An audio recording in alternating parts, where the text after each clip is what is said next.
nama Syekh Abdul Qadir Jilani, nama jasadnya Abdul Qadir Jilani, tapi nama gelar-gelar kewaliannya yang disebut Asmaul Murad, seperti disebutkan di mau. Semoga kita Allah izinkan memahami kitab ini ya. Ini kitab wali kutub soalnya.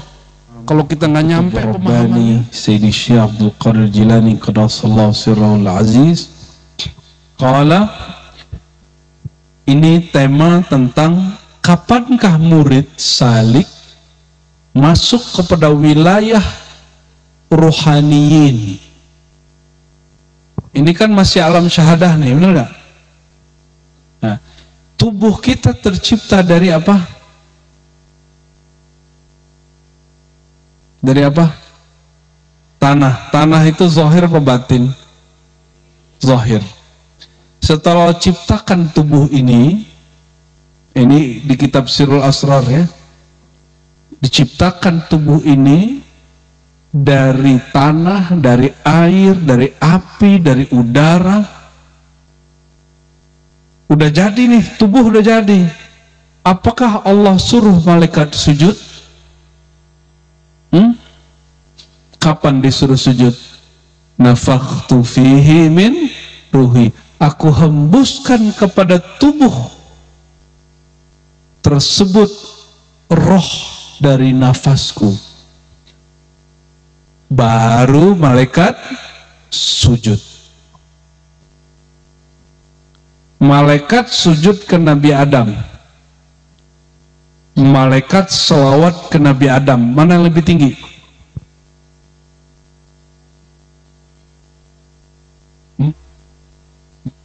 Waduh.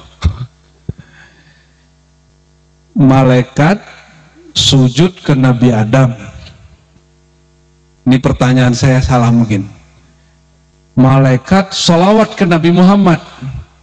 Amal malaikat mana yang paling tinggi?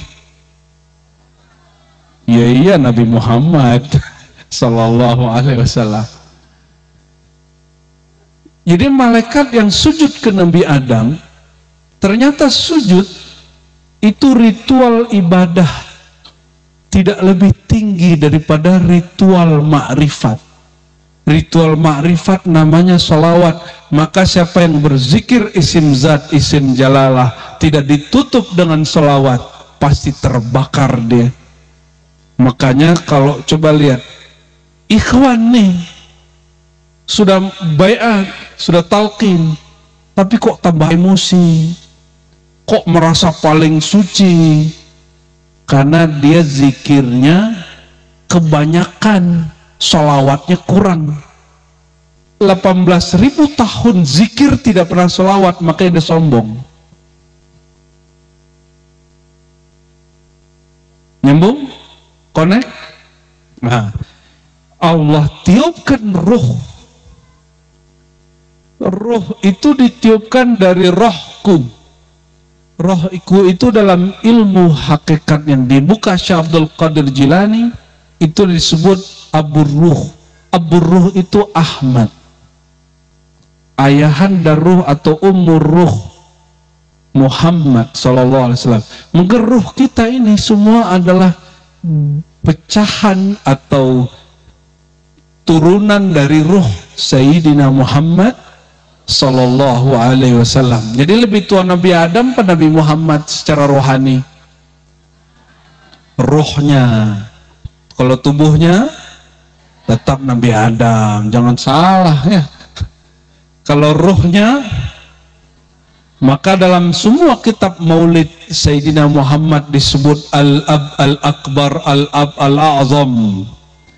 Ya, seorang sahabat, ya namanya siapa? Kutham, siapa namanya? Ditanya. Beliau ini lahir sebelum Nabi 5 tahun. Jadi dia menyaksikan waktu Abrahah masuk ke Mekah. Sahabat ini, hadis Imam Tirmizi, hadis sahih. Apa pertanyaannya? A'anta akbar am Rasulullah sallallahu alaihi wasallam? Engkau lebih akbar. Apa terjemahan akbar? Ada namanya Bang Akbar di sini? Ada namanya Akbar? Ikut demo ya? apa-apa. Yang penting sampaikan aspirasinya ya. Akbar, apa arti akbar? Besar, apalagi? Tua. Yang paling tepat akbar itu tua kalau untuk manusia. Ya, kalau bukan akbar ukuran badan, bukan. Jadi sahabat lain nanya, engkau lebih tua dari Muhammad atau siapa? Jawaban beliau apa? Adapun lahir, aku lebih dulu. Tapi kalau tua, Muhammad SAW lebih tua dariku. Fa Rasulullah SAW akbar minni. Itu sahabat mengerti ilmu ma'rifat. Ya, Sallallahu Alaihi Wasallam. Kita masuk ke kitabnya, kayaknya udah gak sabar nih ya. Beliau mengatakan, mata yasihhu lisalik, kapan seorang murid, seorang salik sah, boleh, pantas, ayyakuna adalah ia ada menjadi fi zumratir ruhaniyin, masuk ke golongan ahli-ahli rohani. Jadi kita ini sekarang namanya basyariyin insaniyin, manusia fisik. Manusia fisik persis seperti binatang ternak, bedanya ada akal. Persis seperti binatang buas, bedanya ada akal. Itu aja bedanya. Hewan kawin, kita kawin, benar nggak? Hewan makan, kita makan. Hewan marah, berebut makanan. Orang juga manusia berebut makanan, sama. Apa yang bedakan? Cuma akal. Atau boleh disebut insan aqil. Itu level 1. Di bawahnya itu hewan. Ulaika kal an'am, itu nggak masuk. Manusia terendah yang paling baik namanya insan aqil, manusia berakal. Yang kedua, insan ruhaniyin, manusia ruhani. Kata guru saya, hadza bidayatul walayah, inilah awal seseorang murid menjadi murad, itulah awal kewalian. Semoga Allah jadikan kita wali-walinya. Karena di dunia ini dua aja, kalau nggak wali Allah, wali setan. Bukan wali murid, nggak masuk. Wali kelas nggak masuk. Wali kota nggak masuk. Wali Allah, wali setan. Ada orang yang mengkritisi itu sufi, tapi dalam bab ini dia ada benernya. Namanya Syekh Ibnu Taimiyah, yang jadi kiblat saudara kita Wahabi Salafi. Dia nulis kitab bagus sekali, judulnya Al-Furqan Baina Awliya'ir Rahman wa Awliya'is Syaitan. Pembeda antara wali Rahman, wali Allah, dan wali syaitan. Jadi wali dua aja. Semua mukmin wali Allah, tapi wali am. Kapan seorang mukmin menjadi wali khas yang disebut ruhaniyin? Ini beliau lagi mau buka. Mau? Semoga kita Allah izinkan memahami kitab ini ya. Ini kitab wali kutub soalnya. Kalau kita nggak nyampe pemahamannya, ya makanya dari tadi tawasul. Kata Syekh Qadirun Yahya, ya Syekh Qadirun Yahya ini namanya Qadirun, tapi tarekatnya Naqsyabandiyah Khalidiyah, bukan Qadiriyah. Kata beliau, kalau ingin memahami sesuatu, koneksi sesuatu, ya engkau bertawasul lalu zikir dengan zikir dia, maka frekuensi rohaninya nanti Allah samakan, sealur, baru kita bisa bicara seperti yang dia bicarakan. Itu sebabnya saya puter-puter dari tadi solawat, fatihah, judul kitab, itu lagi nyari momen ini. Lagi buka kartu. Nah, sebelum masuk ke isi kitab intinya, ada yang ketinggalan. Nama Syekh Abdul Qadir Jilani, nama jasadnya Abdul Qadir, Jilani. Tapi nama gelar-gelar kewaliannya yang disebut Asmaul Murad, seperti disebutkan di dalam kitab Ghunyah bagian tasawuf, murid jika sukses melawan nafsiyahnya, keakuannya, egonya, Allah ganti dirinya dari zulmaniyah jadi nuraniyah, maka dia Allah beri gelar dengan gelar yang sebanyak-banyaknya. Hanya Allah yang tahu, nama dengan nama yang sebanyak-banyaknya Allah yang tahu. Bi asma'i la ya'lamuha illallah. Itu dikumpulkan oleh seorang, ini aneh, apakah dia mursyid perempuan atau tidak, tapi di daerah Aljazair, namanya Faqihah Al-Qadiri, Dr. Faqihah Al-Qadiri. Dia mengijazahkan aurat Qadiri, tapi bukan sebagai mursyid, yang mursyid suaminya.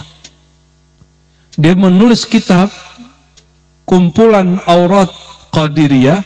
Sebelum itu dia menulis asma Syekh Abdul Qadir Jilani qaddasallahu sirrahu, sekitar 100-an mungkin lebih, dan nama-nama ini masuk Fathur Rabbani, Kutub Rabbani, Kutubul Alamin, Sirrul Asrar, Futuhul Ghaib, itu semua nama beliau. Dan dengar-dengar ada orang Sunda, wallahualam masih hidup atau tidak, dia setiap hari memfatihahkan, mentawasuli Syekh Abdul Qadir Jilani qaddasallahu sirrahu per nama. Ya, saya lupa itu orang di Tasik apa di Garut. Mungkin itu kali rahasianya tanah Pajajaran ini ya. Wallahu alam bis sawab. Siapa tahu beliau dulu kan. Baik, kita baca qala radhiyallahu taala anhu. Aduh, gak bawa kacamata nih. La tatma, jangan kamu berharap sama sekali, an tadkhula fi zumratir rohaniin hatta tu'adiya jumlatak. Engkau berharap menjadi makhluk rohaniin, menjadi kekasih Allah, menjadi wali Allah, gitu bahasa kasarnya. Hatta tu'adiya jumlatak, sehingga kamu memusuhi dirimu yang zahir ini semuanya, melawan dirimu yang nafsiyah ini, yang ego ini semuanya, mulai dari ujung rambut sampai ujung kaki. Wa tubayina jami'al jawarih wal a'dha, lalu engkau ngambil jarak dari keinginan-keinginan rendah daripada anggota-anggota tubuhmu. Kalau perut lagi bunyi, pengennya apa? Makan, ingatnya makan gitu ya, gitu. Kalau lagi rindu, pengen ketemu gitu ya. Kalau ngantuk, itu paling suka itu ya, baru zikir la ilaha illallah, hilang, taunya sudah tawajuh, sudah sholawat Hashimi, dia sadarnya Allahumma sholli ala Muhammad wa ala ali Muhammad. Tapi masih mending. Kenapa masih mending? Dia tertidur waktu tahlil. Ada yang tertidurnya sebelum tahlil, itu yang berat ya. Jadi ini kabar gembira, yang tertidur lagi tahlil, insyaallah husnul khatimah. Serius. Syekh Rajab Dib An-Naqsyabandi, Mursyid Naqsyabandi Allah yarham, meninggal waktu 2016-17. Beliau mengatakan ada satu nikmat namanya an-naum fi dzikr. Wah,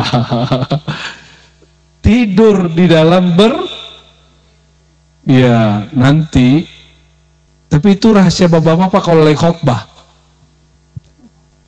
Kalau ada khotbah Jumat, bapak-bapak pakai ilmu itu semua. Rahasia kita Pak ya.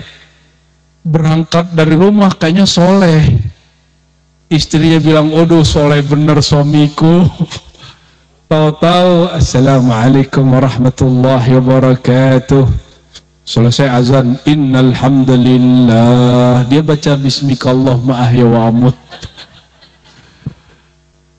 Ya, itu gawat, itu susah tuh, gak tahu husnul khotimah apa enggak itu. Jadi tertidur dalam zikir tuh nikmat. Waktunya dipendekin Allah. Kenapa orang bisa tertidur? Karena gelombang otak dia melambat, tenang. Ketenangan itu yang buat dia tertidur.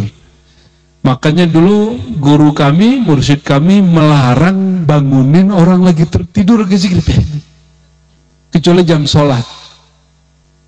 Ya, tapi yang mengganggu tuh ada bunyi huruf zo-nya. Zikir baru itu.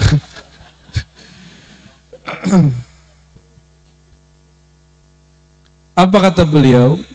Kamu ngantuk, kami malas. Jangan diikutin, lanjutin zikirnya. Lagi mau zikir, pengen rebahan. Lagi mau zikir, pengen ngerokok, pengen zikir, mau buka handphone. Itu taruh semua.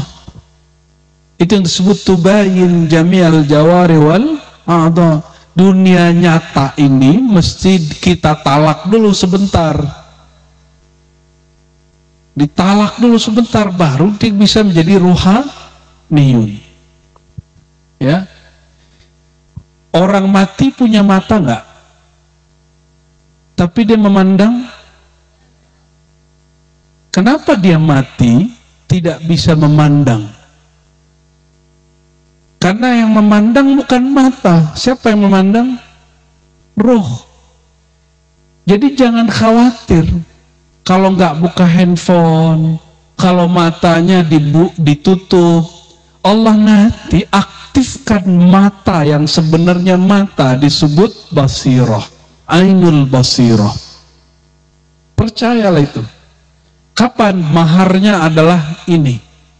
Kurangi tidurnya ini, kurangi tidurnya mata, engkau diberi ketajaman ainul basirah. Itu sudah mujarrabat kubra, dilakukan oleh semua aulia dari masa ke masa, dan terbukti sampai hari ini. Maka nggak ada mursyid yang saya kenal tidurnya itu jam 9 tuh nggak ada. Nggak ada. Bangunnya jam 6 tuh nggak ada itu ya. Nggak ada begitu. Mereka rata-rata tidurnya ya di atas jam 12 ya, kadang bablas sampai subuh. Biasa aja tegar. Kenapa? Gelombang otaknya sudah tenang dengan nama Allah Subhanahu. Jadi orang-orang yang sudah tenang dengan zikrullah, kenapa mereka kurang tidur? Tidur itu gunanya supaya mendapatkan ketenangan otak, lalu otak kita melakukan restorasi. Para aulia itu kenapa hafalannya nggak hilang-hilang walaupun badannya melemah? Karena dia melakukan restorasi setiap kali zikir. Kalau ikhwan TKN melakukan itu ba'da sholat, berarti antum melakukan itu 5 kali sehari minimal. Syukur-syukur ditambahin pas manaqib, pas khataman, itu berapa kali itu? Jadi tubuh kita akan melemah, tapi kesadaran rohani tidak akan melemah, ya. Wa tanfarida an wujudika wa harakatika wa sakanatika wa sam'ika wa basarika wa kalamika wa batshika wa titiknya kelihatan satu. Wa sa'yika wa amalika wa aqlik. Wah, ini tips supaya kalau zikir pikirannya nggak banyak.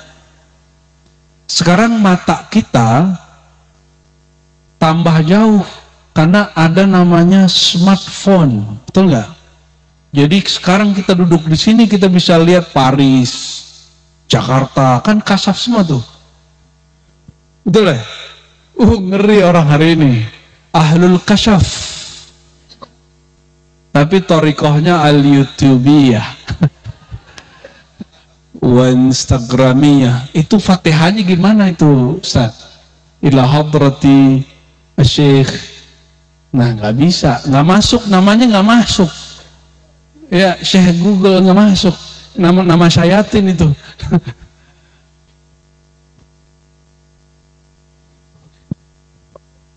Dulu di masa beliau ada handphone nggak? Nggak ada. Ada TV? Nggak ada. Saya masih ingat dulu yang mentalkinkan saya Thariqat Qadiriyah pertama kali di Sumatera Barat, namanya Abuya Hasan Basri. Beliau, umur saya masih 11 tahun. Ya, alhamdulillah umur 11 tahun teman-teman asik main lereng bagundu. Kita main gundu kolbu. Alhamdulillah, tembakin terus sama guru. Alhamdulillah. Kata beliau, dulu kita kan TV. Ada yang nonton Satria Baja Hitam nggak dulu?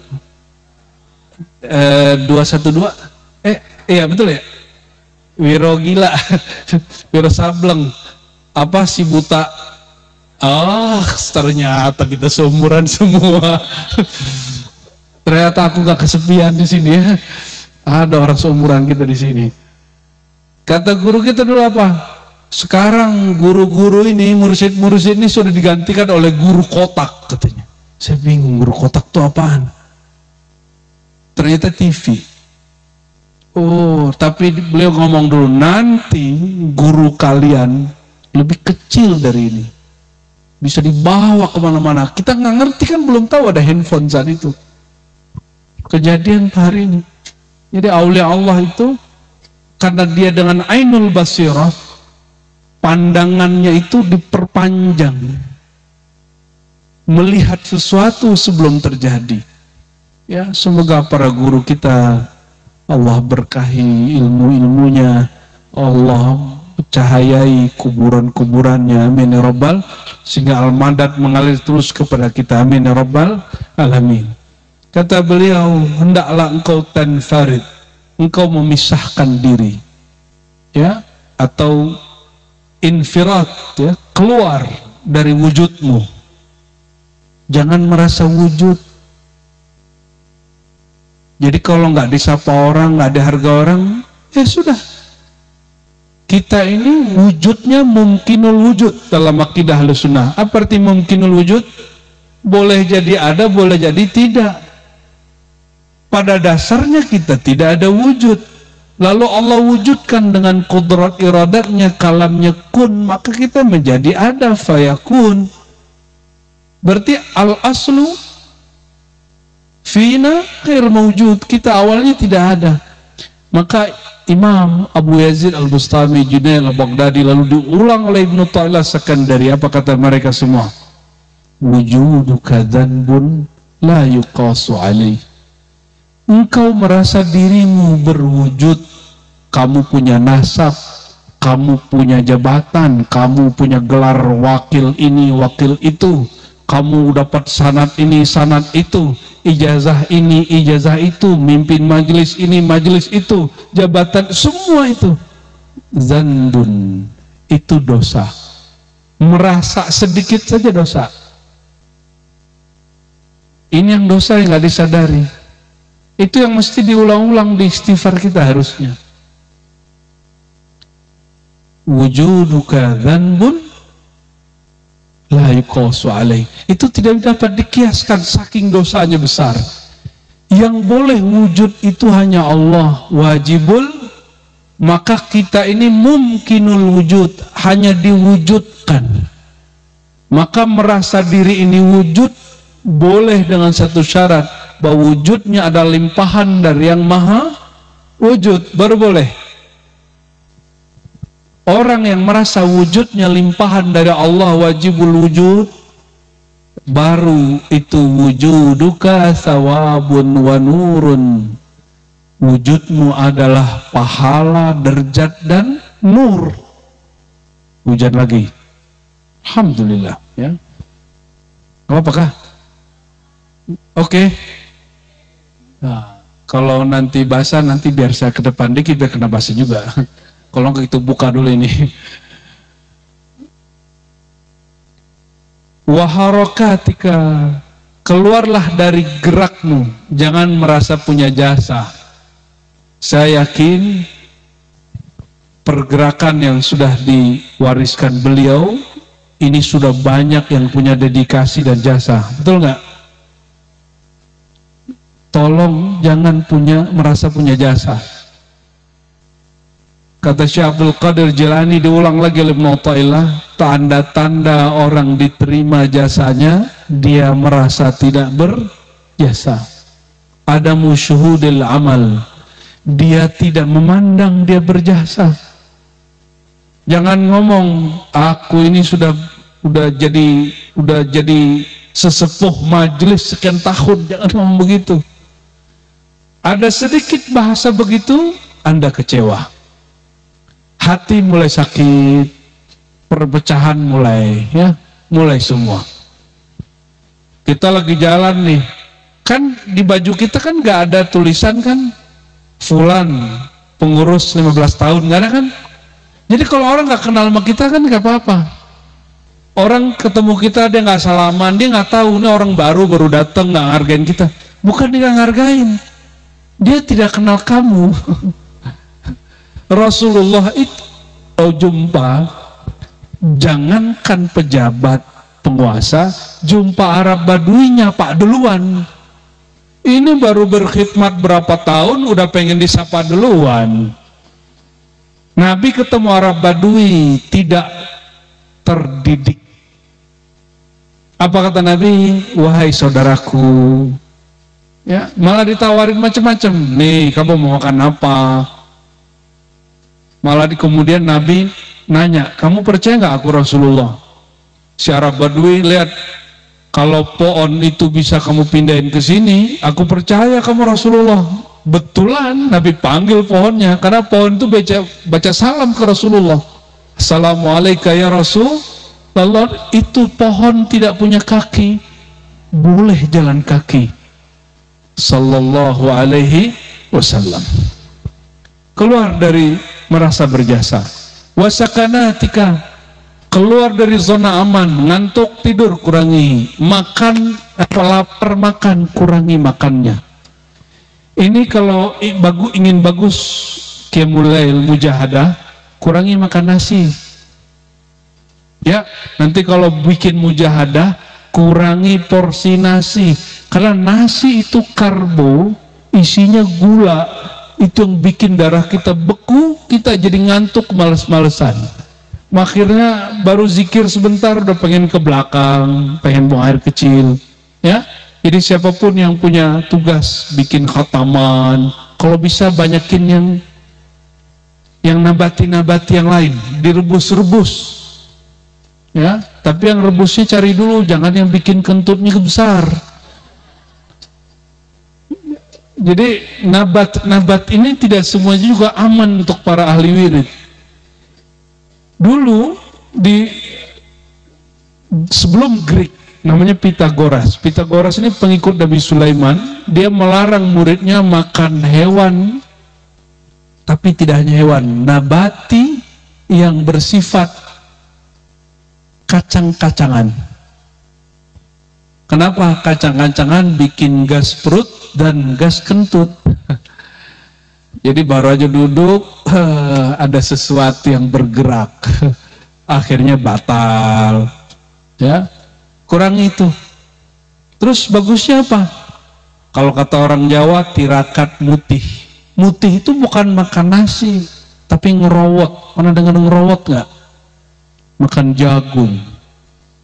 Cuma tradisi ini sudah mulai berkurang semenjak Soeharto mensosialisasikan swasembada beras. Ini sayang sekali, ya. Guru-guru mulia makan itu syarat aja, makan dikit sudah kenyang dia, karena dia sudah kenyang dengan nama Allah Subhanahu wa Ta'ala. Kalau orang Indonesia katanya kalau nggak makan nasi nggak makan, berarti guruku bukan orang Indonesia dong. Sembarangan. Enggak, jangan ngomong begitu, itu image yang buruk, ya, kaidah buruk yang kita buat.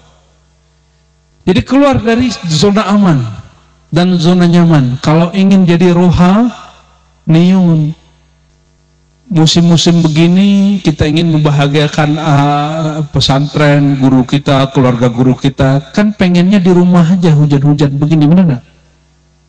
Tapi rohani maunya dia mendengarkan ilmu. Kalau badan inginnya rebahan, betul nggak? Tapi tenang, sekali rohani mendengarkan ilmu, badan yang ngantuk, badan yang kaslan, pemalas langsung hilang. Ya, nah ini tips pengen cepat jadi. Nggak kuat zikir kan? Nggak kuat tirakatan kholwat, nggak kuat suluk 40 hari, udah ngaji ma'rifat. Buka kitab ngaji, buka kitab ngaji. Ini tips dari guru saya, kata, kamu kuat nggak kholwat lagi kayak dulu masih muda? Bukannya aku masih muda ya? Oh, ternyata guru kita udah nggak, kita udah tua. Kalau 40 hari lagi kayaknya ogah deh. Kata beliau, afdalu dzikri kan la ilaha illallah. Tapi awaluddin apa? Awaluddin, coba sebelum la ilallah fa'lam annahu, fa'lam itu awaluddin ma'rifah, fa'lam maka berilmulah, ilmuilah, ketahuilah, ma'rifatilah annahu bahwasanya dia Allah bersifat sifat 20, mustahil 20 dan segala macam kemarifatan, baru la ilaha illallah. Begitu. Jadi kalimat annahu, hu di situ, itulah ilmu akidah, ilmu tauhid. Ma'rifat annahu. Kata Imam Bukhari, al-ilmu qabla al-qawli wal amal. Berilmu dulu baru baca la ilaha illallah. Jadi mohon maaf, kenapa ada ikhwan, akhwat kita, para salik tidak menikmati zikir kecuali hanya berjamaah? Karena dia kurang mengilmuinya. Dia nangis kalau ngeliat orang nangis, dia kencang suaranya kalau kencang suaranya. Kalau ilmu permanen, ilmu permanen. Kata Imam Abu Talib Al-Makki, al-ilmu kutul qulubi warruh. Ilmu itu, makrifat itu makanannya kolbu dan ruh. Kalau zikir ada yang masuk ke badan, ada yang masuk ke ruh, ada yang masuk ke akal, ke nafs, jiwa, ada yang ke kolbu, baru ada yang ke sir, macam-macam. Tapi kalau al-ilmu langsung kepada ruh dia. Ya, kalau kita duduk zikir 15 menit udah mulai nguap kan, gitu ya, kaki mulai kesemutan. Coba dari tadi kesemutan nggak kakinya? Nguap nggak? Paling 1-2. Kenapa? Ruhnya jaga. Ruhnya. Jadi kalau kita sibuk ngaji, orang nggak akan debat. Ya, siapa lagi mursyid berikut, ngaji aja, buka kitab. Ya, sampai mati kita menjadi muta'alim, orang yang ngaji jadi santri, salik yang muta'alim, jangan hanya salik yang abid. Kata Nabi apa? Orang tidur alim lebih ditakuti syaitan daripada orang abid jahil. Hadis Ibnu Majah, hadisnya Hasan. Pilih mana? Pasti pilih tidur. Pilih tidur? Saya mau tanya, kalau orang tidur, ilmunya hilang nggak? Bangun tidur, dia amnesia nggak? Kalau orang ahli ibadah tapi jahil, tidur, dia bisa sholat nggak? Orang jahil tidur, nyambung? Dihitungnya tidur apa ibadah? Tidur. Kalau dia bangun tidur, dapat pahala nggak tidurnya? Orang alim tidur bukan untuk tidur. Orang alim tidur karena dia mau ngajar lagi, dia merehat. Imam Syazili ngomong gini ke muridnya, wahai muridku, aku mau wiridan. Muridnya bingung, mau wiridan tapi ngambil bantal. Jangan cobain ya. Ini wali kutub boleh begitu. Kalau kita kan wali murid, kan sepakat kan wali murid tadi. Beliau mulai tidur, muridnya mulai ragu, tapi tidak syak. Syak dalam artian meragukan kewaliannya, meragukan perbuatannya. Ini hati-hati. Murid yang khidmat, ujiannya lebih berat daripada murid yang ngambil zikir ijazah. Lebih berat. Kenapa? Murid yang khidmat melihat hari-hari guru. Mampukah dia memilah gurunya sebagai manusia, gurunya sebagai wali Allah? Beda.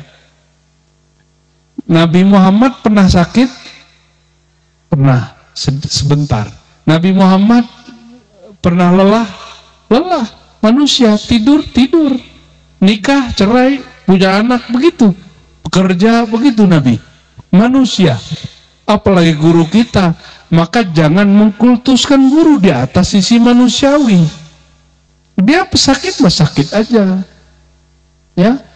Sayyidina Umar berdoa, ya Allah, selamatkan kami dunia akhirat. Meninggalnya ditusuk, meninggal. Utsman doa minta selamat, matinya dibunuh. Ali lebih tragis lagi. Jika Sayyidina Utsman lagi baca Quran, Sayyidina Ali lagi mimpin sholat subuh, ditusuk dari belakang oleh Ibnu Muljam. Padahal mereka semua berdoa. Apa doanya? Rabbana atina fid dunya. Jadi doa kita bukan untuk ngatur-ngatur Allah. Doa kita hanya kehambaan bermanja-manja kepada Allah Subhanahu wa taala. Jadi keluar dari zona aman. Yang berikut, keluarlah dari sam'ika, dari pendengaran zahirmu. Ini yang disebut mematikan diri sebelum mati. Pandanganmu, maka mata dipejam, telinga ditulikan. Wa kalamika, lidahnya dikunci, benar nggak? Gimana cara kunci lidah? Dilipat ke atas, itu apa namanya? Itu kalau orang ahli Quran disebut titik makharijul huruf. Kalau dikunci di situ semua huruf terkunci. Ya, semua huruf terkunci. Coba 1, 2, 3. Pasti langsung zikir. Itu tombol zikir khafi. Ini rahasia sebenarnya, yang sudah nggak rahasia lagi, karena sudah banyak orang di YouTube bahas tentang titik, cuma nggak ada yang bilang itu tombol. Baru malam ini. Itu titik, dia tombol ke otak, kalau dia tuk, langsung zikir qalbu jalan. Coba 1, 2, 3, kunci lidah. Tuh langsung hidupkan zikir Allahnya. Yang berzikir itu, itulah diri kita yang sebenarnya. Oke? Dia tidak terlihat oleh mata, tidak terdengar oleh telinga. Yang tahu adalah sir kita dan Allah, pemilik asrar. Maka disebut dia sirrul asrar. Aduh, hujannya tambah syahdu nih. Ya katanya suruh keluar dari kenyamanan ya. Ya udah kita lanjut kalau begitu. Wabat nikah. Oh sorry maaf. Wabat shika wasa'ika.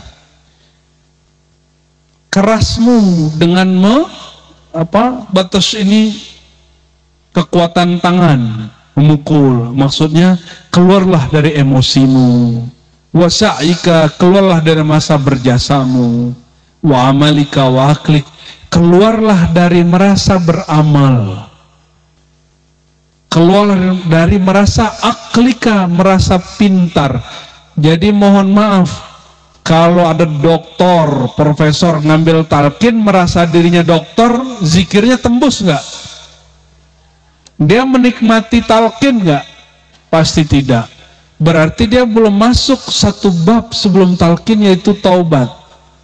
Maka Syekh Abdul Qadir Jilani qaddasallahu sirrahu mengatakan di Sirrul Asrar, pintu pintu pembuka ini, futuh ini adalah pertama taubat nasuha, taubat dari merasa berakal berilmu. Jadi siapa saja di antara kita yang kok zikirku gak berasa ya, taubat dari merasa berilmu. Pasti. Kenapa? Depannya fa'lam. Fa'lam itu tanggalkan ilmumu, masuk kepada ilmu Allah. Baru ngerasain lazzatul ilm. Dan lazzatul ilm, lezatnya ilmu mengenal Allah itu lebih lezat dari orang menikah malam pertama. Serius. Orang malam pertama paling 1 jam, 2 jam udah capek. Kalau lezatnya makrifat ilmu, orang bisa mulai dari ba'da isya sampai subuh nggak berhenti ngaji. Itu kami buktikan. Habis subuh lanjut lagi ngaji sampai siang. Habis itu lanjut lagi sampai sore. Lezatnya lebih asik daripada kita cinta-cintaan secara zahir. Ya. Lalu beliau mengatakan, wa jami' ma kana minka qabla wujudir ruh fika wa ma awjada fika ba'da nafikhir ruh li'anna jami' dhalika hijabuka an rabbika azza wa jal. Keluarlah dari semua yang ada pada dirimu sebelum ya ditiupkan ruh pada dirimu. Tubuh ini dalam surat Sad ayat 72 dikatakan, inni khaliqun basaran min tin, aku ciptakan manusia dari tanah. Nah, tanah ini yang jadi hijab. Ini yang jadi hijab. Ini dari tanah apa dari emas? Dari tanah. Tanahnya apa? Tanah sengketa. Apa tanah liat? Enggak, kita bukan dari tanah, kita dari saripati. Yang dari tanah hanya Nabi Adam. Mintin itu Nabi Adam. Kalau kita min sulalatin mintin, itu bedanya. Yang dari tulang rusuk hanya Sayyidah Hawa. Kalau teteh-teteh ini yang gelis-gelis ini mau nggak disebut dari tulang rusuk? Bukan. Sama dengan kami, dari saripati tanah. Bukan dari tulang rusuk ya. Yang dari tulang rusuk hanya Sayyidah Hawa. Ini ajaran baru? Enggak, ini ajaran lama. Ya Allah, sholli ala Muhammad. Lanjut, apa kata beliau? Li'anna jami' dzalika hijabuka an rabbik. Tubuhmu ini, nafsiyahmu ini, akalmu ini, pendengaranmu ini, semua itu, kenyamananmu, kemalasanmu, itu adalah hijab tirai penghalangmu memandang Allah. Faida sirta ruhan munfaridah sirra sir ghaibal ghaib mubayinan li asya' fi sirrika muttakhidan lil kul aduwan wa hijaban wa zulmah. Ya, kalau engkau sudah menjadi ruhan, ruh yang terlepas dari yang tadi-tadi, ya, maka engkau akan masuk kepada ranah disebut sirru sir. Apa beda sirru sir dengan sir? Sir itu rahasia. Sirru sir, rahasia di balik rahasia.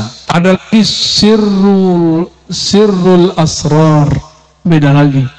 Nah, itu kembali aja ke kitab Sirrul Asrar, nanti paham ya.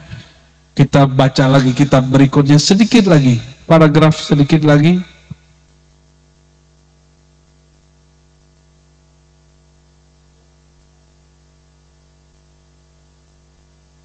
Udah panjang kali nih. Kita ambil yang pendek ya. Kita ambil yang pendek. Fala faj'al anta jumlataka wa ajza'aka asnaman ma'asairil khalq. Anggaplah dirimu ini, anggota tubuhmu, perangkat-perangkatmu berhala selain Allah. Berarti kalau berhala, sekali kita kasih perhatian, kita syirik khafi. Syirik khafi. Jadi syirik khafi ini tidak mengeluarkan orang dari Islam, tapi mengeluarkan diri dari zumratir ruhaniyin, ya, golongan ruhani. Lalu beliau mengatakan, fala tuti' syai'an min dzalik. Semua organ lembaga-lembaga dirimu yang tadi, pendengaranmu, penglihatanmu, perutmu, emosimu, syahwatmu, jangan pernah ikuti sama sekali. Mungkin nggak ngerjain begini tanpa mursyid. Jadi ngerjain begini mesti ada mursyid. Kalau nggak lama-lama jadi bullshit. Sudah banyak ya yang datang ke kita jadi Imam Mahdi. Jadi kalau kita tulis tuh daftar Imam Mahdi yang datang ke ribat itu sudah 20 lebih. Yang lucunya ada Imam Mahdi perempuan. Loh, Imam Mahdi kan laki-laki, imam kan? Harusnya Mahdiyah toh.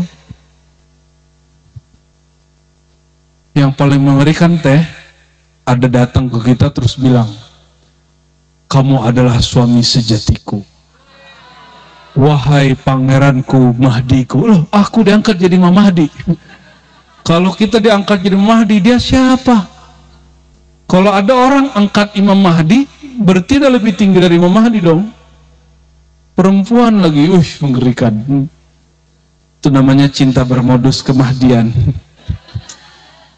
Allahumma shalli ala sayyidina Muhammad. Kita yang tadi takjub sama cantiknya, jadi ngeri, jadi takut. Pandangan pertama nih, Bun, cantik kali nih. Tapi kalau udah denger dia ngomong, kabur. Allahumma shalli ala Muhammad. Lalu beliau mengatakan, ini yang paling inti. Fala tuti' syai'an min dzalika wa la tattabi'hu jumlatan.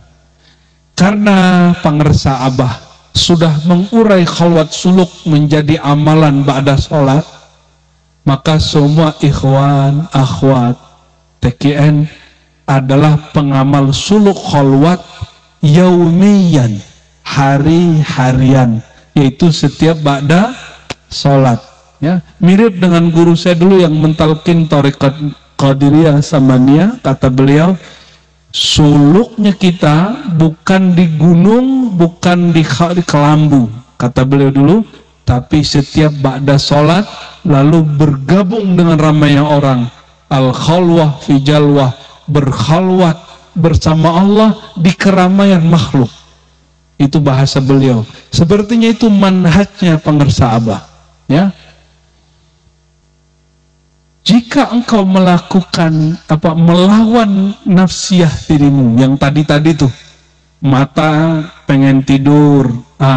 Kalau zaman sekarang lain, mata ingin melirik ke dia, lirik nggak? Nah, maunya mata ngelirik yang bening-bening ya, aqua.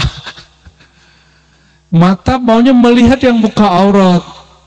Kalau kita manjakan, ini syaitan bicara nih, hadisnya dhaif, dipakai orang untuk hal yang benar. Lakan nazratul ula, bagimu pandangan pertama. Ada kan hadisnya? Hadisnya dhaif. Jadi pandangan pertamanya lama-lamain taat gitu, kata orang ke kita. Jadi kalau mata ini ingin melirik sesuatu yang Allah tidak izinkan meliriknya, lawan dia. Setiap kali orang menahan untuk melihat yang haram dari mata ini, Allah buka pandangan basirahnya. Kurangi dengan aib orang, gosipin wakil talkin fulan. Kan ada juga fulan yang begitu kan, yang kayak tadi. Nggak usah dibicarain, udah jelas salah kok. Ini namanya apa? Mematikan telinga. Barulah Allah kasih pendengaran batin, baru bisa mendengar. Kalau ziarah ke pengarsa Abah insya Allah bisa dengar isyarat, dan itu bukan syaitan, bukan halu. Kenapa? Karena ininya sudah bersih, nggak ada nodanya. Mohon maaf, kalau kita taruh sesuatu di sini, atau mohon maaf yang nggak pernah bersihin telinganya berbulan-bulan, itu kalau ngomong kita harus gak teriak-teriak dikit kan? Sebenarnya Abah itu kalau ada orang ziarah atau orang Fatihah, itu boleh berkalam sesuatu. Apalagi di malam-malam Jumat, itu wali-wali Allah, bahkan orang mukmin biasa, mereka dapat izin berkumpul. Seperti disebutkan dalam kitab Ar-Ruh. Kalau wali Allah bebas, karena wali ini di atas syuhada. Syuhada ahya'un inna rabbihim, hidup di hadapan, di sisi Allah. Kalau wali di atas itu, maka wali kita Fatihain nyampe, hadir dia. Dan dia pasti berkalam. Apa kalamnya? Istaqim, istiqomahlah nak, ya, tubu ilallah, tobat, jangan putus asa, jangan ikut-ikutan ribut, jangan ikut-ikutan dengerin gosip. Kalau gosip orang torikot kan nggak ngurusin yang ono, nggak ngurusin partai, ngurusinnya apa? Ngurusin wakil-wakil. Murid ngomongin guru kan lucu. Kayaknya dia pengen semakom kali. Hati-hati, itu yang membuat zikir khatam manakib menjadi keruh. Sayyidina Abu Hurairah ketika dia bikin majelis setiap malam Jumat, dalam hadis yang sahih disebutkan, hadis Imam Muslim, dia katakan, siapa yang hari ini punya maksiat silaturahimnya diputus? Ada sahabat bilang, saya wahai Sayyidina Abu Hurairah. Kata beliau, ukhruj, ya, sil rahimak, sambung dulu silaturahimmu berbalik. Kenapa? Malaikat rahmat tidak jadi turun asbab kamu, ya.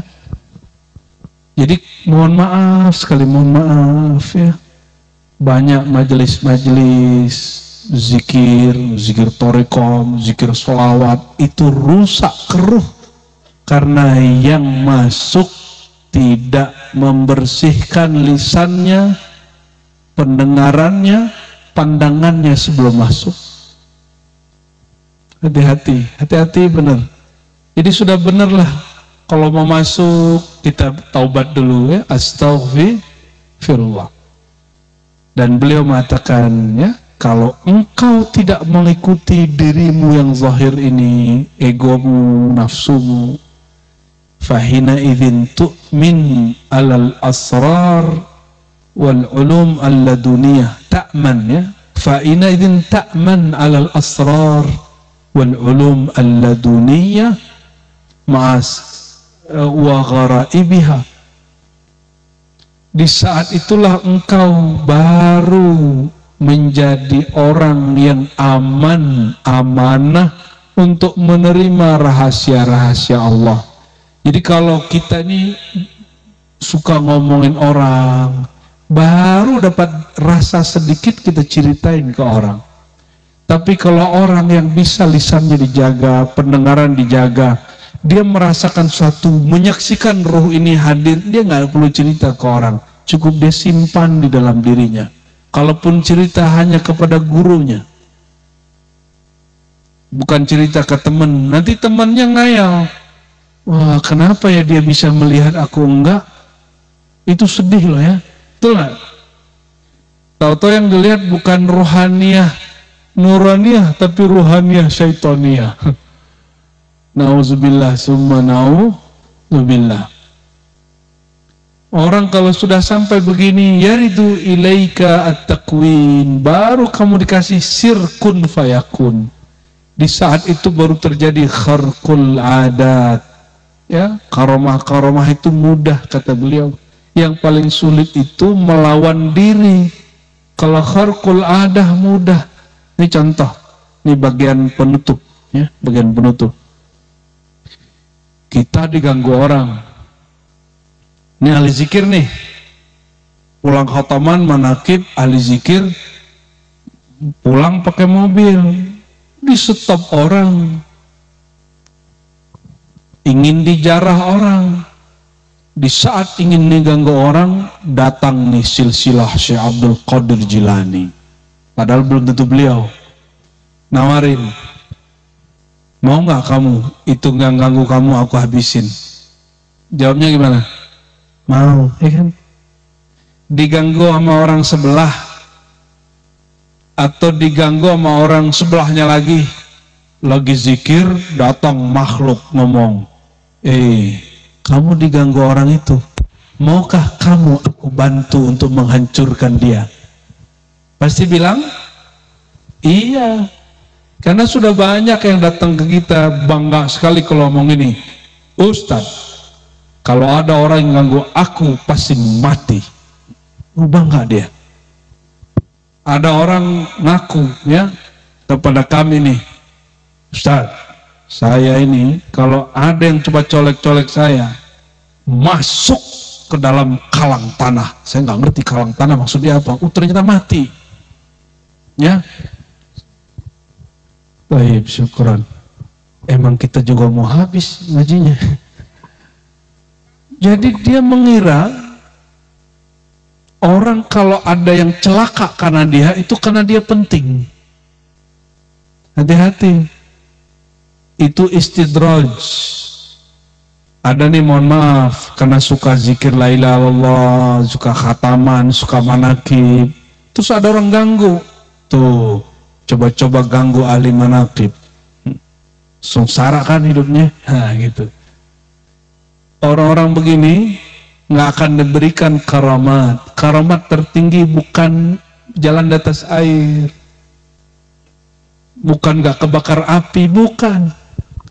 Mukjizat tertinggi Nabi Ibrahim bukan ketika masuk api nggak terbakar, bukan. Apa mukjizat tertinggi dia? Ditawarin malaikat yang punya sayap 360 kanan 360 kiri, ya Ibrahim, maukah engkau aku hancurkan Namrud? Malaikat siapa itu? Yang punya sayap 300 kanan 300 kiri, malaikat siapa? Jibril. Maukah kamu, ya orang yang melempar kamu ke api ini, aku hancurkan dia, satu tebas habis tuh. Ini mukjizat tertingginya keluar. Bukan dibakar api nggak terbakar, tuh standar itu. Di Banten juga banyak tuh. Saya punya guru debus, pakai tarekat, namanya tarekat Rifaiyah. Tarekat Mutabaroh juga tuh. Cuma di tarekat Mutabaroh sekarang nggak ada tuh latihan debus tuh, nggak ada. Apa kata Sina Ibrahim? Ibrahim, ini maumu apa mau Allah? Ini mauku. Sudah, balik. Yang aku mau hanya Allah. Dari dasar itulah keluar kalimat yang sampai hari ini sakti diurang di Quran, hasbiyallah wa ni'mal wakil. Di riwayat yang kedua di Sahih Bukhari, hasbunallah wa ni'mal. Itulah mukjizat tertinggi Sayyidina Ibrahim. Saat ada orang bisa dihancurkan cukup dengan kalimat iya, hancur, dia nggak hancurin. Namrud 400 tahun mengganggu orang beriman, tidak pernah sakit. Orang paling zolim, lebih zolim dari semua pemimpin yang ada di negeri ini. Ketika Nabi Ibrahim diminta, ditawarkan bantuan oleh Panglima Langit bernama Jibril, maukah engkau aku hancurkan dia? Mau nggak Jibril? Nggak mau. Tapi kalau hari ini orang digituin gimana? Apalagi lagi rame-rame begini nih, pasti mau. Inilah perbedaannya orang bertorikoh dengan tidak bertorikoh. Ya, jadi jangan sampai ikhwan torikoh menghadapi kejadian apapun di masa ini pakai perspektif pikiran yang terkontaminasi oleh berita. Kata Nabi, istafti qalbak, tanya kolbumu. Jangan berfatwa dengan ini, nanti pakai emosi. Ya, nanti pakai emosi. Siapa yang bisa melakukan itu? Itulah mukjizat Nabi Ibrahim yang diwariskan ke dia jadi keramat. Kalau di ngomong kun jadi, Pak. Apa kata beliau? Yaridu ilaika takwin wa kharqul adat. Kalau kamu sudah begitu, barulah ini namanya ruh keramat. Datang ilmu takwin kun kepadamu. Kharqul adat, ya. Kharqul adat itu artinya apa? Kejadian yang luar biasa, tidak sesuai dengan hukum tabiinya alam. Air mengalir ke bawah, api membakar. Jalan kalau ke Bandung berapa jam sini? Jalan, bukan naik mobil. Ya. 2 hari dia nyampe 2 langkah. Itu namanya kharqul adat. Maka keramat itu tidak ada yang kharqus syariah. Apalagi kharqul akal, tidak melawan hukum akal, apalagi hukum syariat. Keramat itu hanya melawan hukum tabiinya alam. 3 hukum dalam akidah Ahlussunnah, masih ingat? Hukum syara, hukum akal, hukum adi. Betul? Keramat itu hanya berkaitan dengan hukum adi, hukum alam. Maka kalau ada wali merobek hukum syariat, dia wali syaitan. Dia bilang sholat gak wajib, terus dia bisa jalan di atas air, itu wali syaitan. Ya, dia orangnya debus, itu wali syaitan. Kenapa? Dia melanggar hukum syariat. Karena mahar dia bisa melanggar, mendapatkan kesaktian itu dengan menghina syariat. Ya.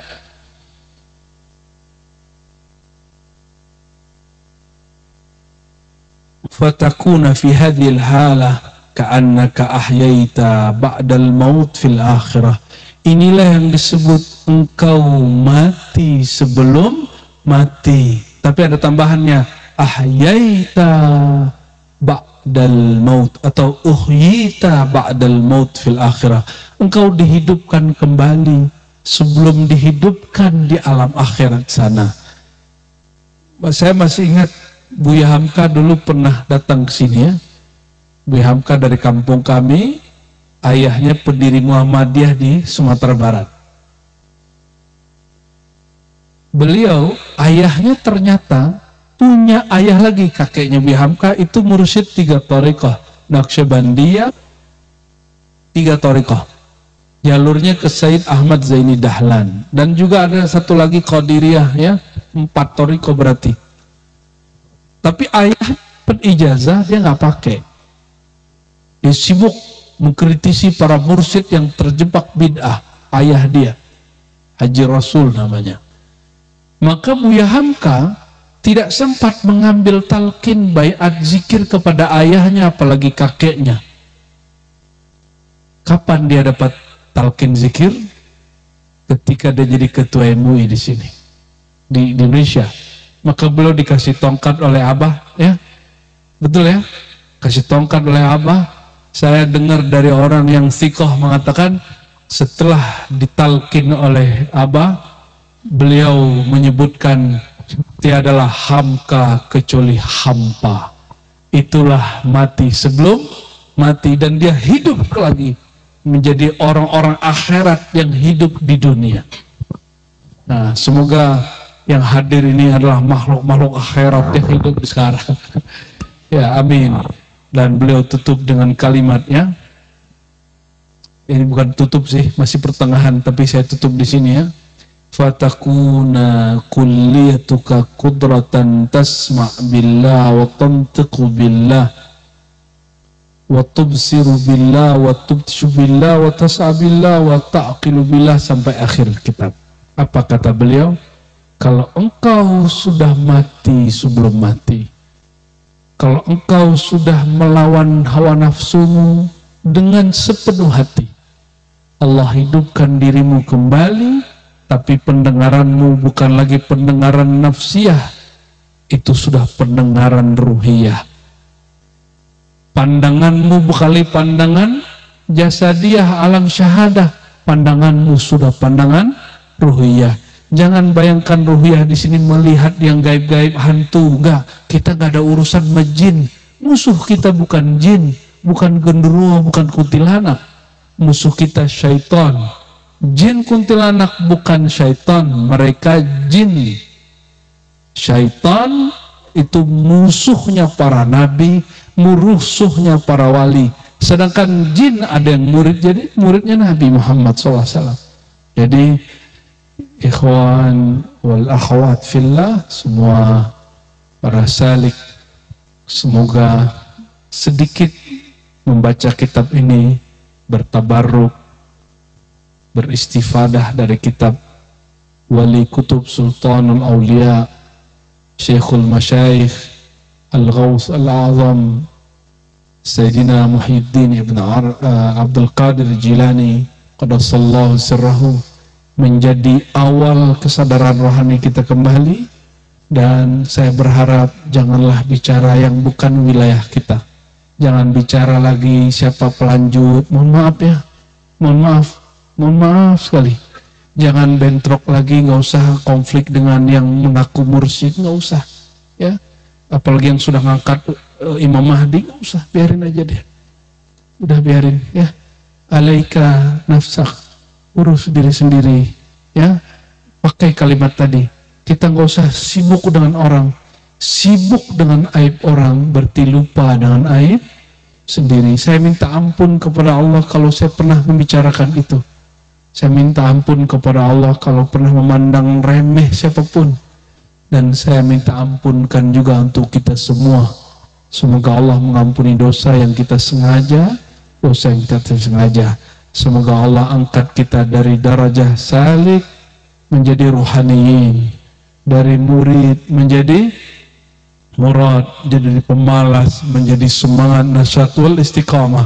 Allahumma inna nas'aluka al-inabah wal istiqamah ala syari'atil gharra, ala syari'atil muhammadiyah wal haqiqah al-ahmadiyah wal ma'rifah al-ahadiyah. Ya Allah, bihaqqil Mustafa, dengan kemuliaan Sayyidina Muhammad SAW, dengan kemuliaan para ahli silsilah tariqah Naqsyabandiyah, ahli tariqah Al-Qadiriyah, ahli tariqah, semua ahli tariqah Syaziliyah, Ba'alawiyah, Khalwatiyah, semuanya ya Rabb, bijahi wa bihaqqihim istajib da'awatina.